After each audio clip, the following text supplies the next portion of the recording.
Carol Swain is with us. Carol is a conservative commentator, a law professor at Vanderbilt University, the author of numerous books. Her latest, Be the People, A Call to Reclaim America's Faith and Promise. Her website, Carol Swain, Carol M. Swain. Do I have that right, Carol.com? Yes. CarolMSwain.com. And Twitter, Carol M. Swain, S-W-A-I-N. Carol is C-A-R-O-L. Carol, welcome back to the program. Hello.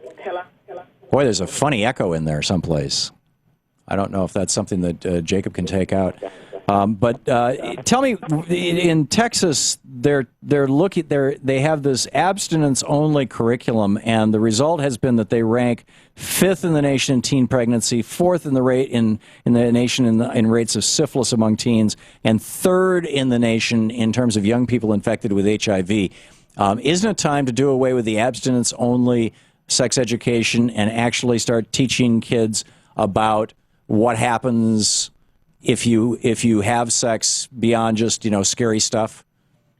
I was not aware that Texas had abstinence-only education. I don't know how it's being taught.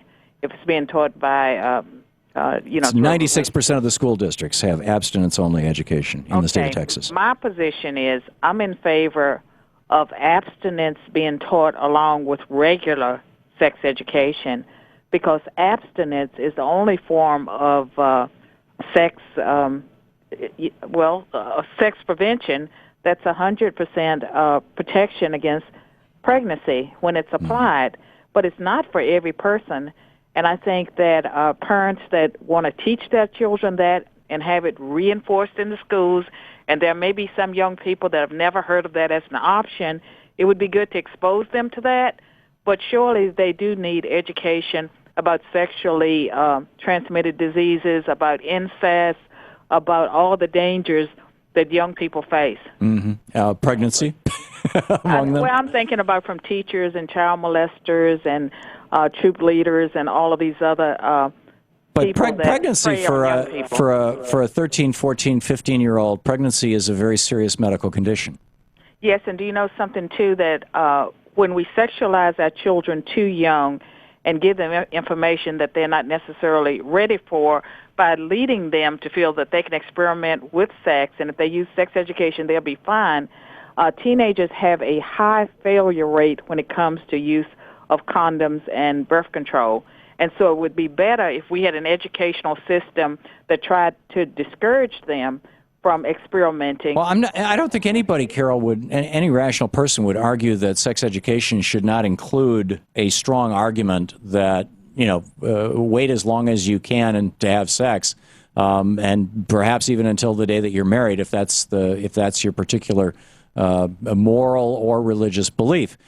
But that said, I would like to push back on your assertion that teaching children about the biological mechanics of sex, something that is, pretty much all of us at some point in our life. Have you ever seen Roby Harris's It's Perfectly Normal, and some of the curriculum that Planned Parenthood has fostered on children as young as 8 and 9? I think they're not ready at that age for all the information that's being given out. You don't think they're getting it from their friends? Pardon? You don't think they're getting it from their friends anyway? I think they're ready for a sex education that's appropriate for their age, and I'm not going to defend any educational system that's not providing young people and children with sex education that includes information about incest as well as sexually transmitted disease. Those things young people need because they are getting it from everywhere. Okay, so you're in favor of sex education for young children, yes, but you're not in favor of it. As long as it includes abstinence, because that's the only protection that's 100% effective against pregnancy. And so I would like to see it included and taught along with a program of sexual education that someone like me, a reasonable person, would approve. Okay, and so.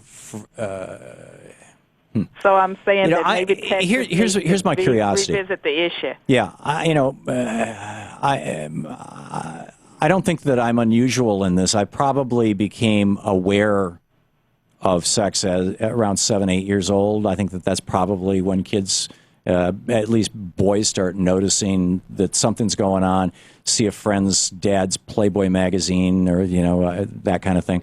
And today, kids can go on the internet and very easily find pictures of people having just plain old flat out intercourse at any age, easily. I think it's awful, and I think BET and a lot of the television, MTV that young people watch, that it really sexualizes them at a level that they're not ready for, and it may be more harmful to young women and girls than to boys. I'm not disagreeing with you at all on that and the role of the media in that, but what I'm saying is don't we have even a greater obligation now when this kind of frankly non-normal sexual behavior is available to kids on the internet to at least explain to them what normal sexual behavior is, long before they're going to be doing it? I'm sorry, I'm not disagreeing with you. I'm talking about 8 and 9-year-olds. No, but I'm saying that it would have to be age appropriate. I would have someone that's reasonable would have to see it and approve it, because I know that Roby Harris's book, It's Perfectly Normal, it's like a book of pornography. It even has young people engaged in sexual positions, and it's teaching them how to. And I would encourage you to take a look at that book and tell me if you approve of it for yourself, your children. Would you approve of Roby Harris's It's Perfectly Normal? And I'm sure I'm selling copies of her book as I speak. I suspect you are. Okay, Carol Swain, carolswain.com. Thank you, Carol, for dropping by. Thank you.